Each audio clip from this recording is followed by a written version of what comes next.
আজকে মার্কলাইন কনসালটেন্সির আয়োজনে আলোর দিশারি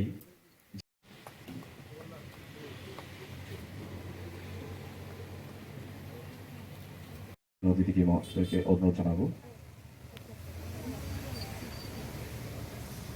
আজকে অনুষ্ঠানে আমাদের সঙ্গে জড়িত ছিলেন যারা সাপোর্টার হিসেবে Mrinmoyee social culture organisation, printing partner হিসেবে ছিলেন গণেশ আর্টস এবং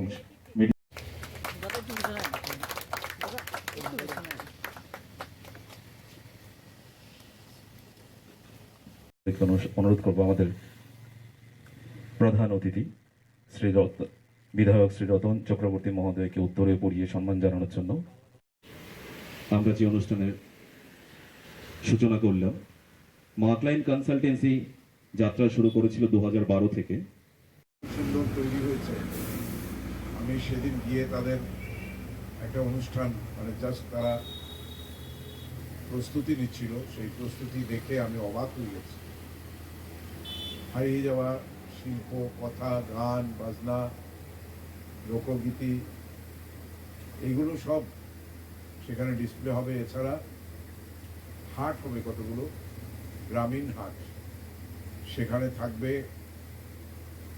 আমাদের প্রায় হারিয়ে যাওয়া খাদ্য সম্ভার, যেগুলো একসময় খুব জনপ্রিয় ছিল, এবং সেগুলো থেকে আজকে একেবারে ফাস্ট ফুডে যে আমরা চলে এসেছি, সেখান থেকে আমরা আবার ঘুরে যেতে চাই।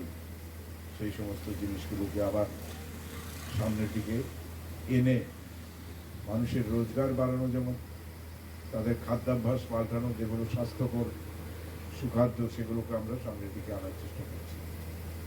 যাই হোক, আসলে এটা একটা অভিনব প্রয়াস।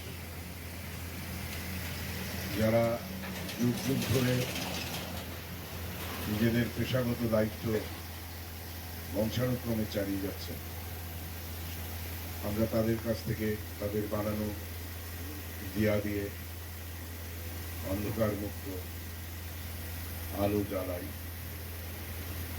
তাদের বানানো শিল্প আমরা নিজের ঘরে সাজিয়ে সৌন্দর্য বর্ধন করি। তাদের বানানো মূর্তিতে প্রাণ প্রতিষ্ঠা করে আমরা ঈশ্বরের আরাধনা করি এবং সৌভাগ্য লাভে ব্রতী হই। তাদেরকে আসলে আলাদা করে কেউ গুরুত্ব দিয়ে কখনো চিন্তা করেনি।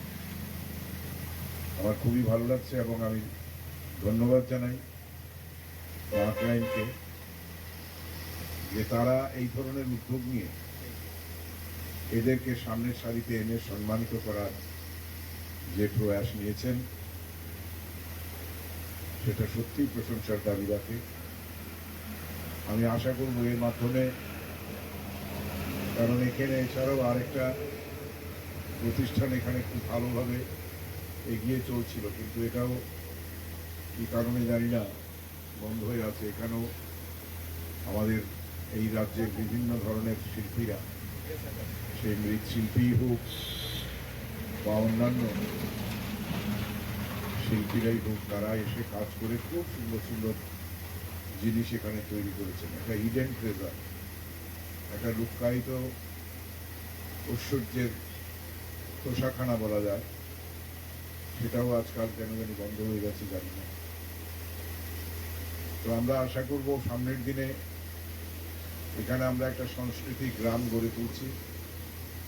এটাও আগামী 10-15 দিনের মধ্যে এখানে দেশ বিদেশের বহু মানুষ আসবে এবং আমরা সেখানে হারিয়ে যাওয়া যে সংস্কৃতি, হারিয়ে যাওয়া যে গান বাজনা, বিভিন্ন ধরনের, সে আমরা ছোটবেলায় যখন দেখেছি ভোর কীর্তন থেকে শুরু করে আউল বাউল সঙ্গীত থেকে শুরু করে যে বিভিন্ন ধরনের লোকসংস্কৃতি যেগুলো হারিয়ে যেতে বসেছিল, সেগুলোকে উদ্ধার করে।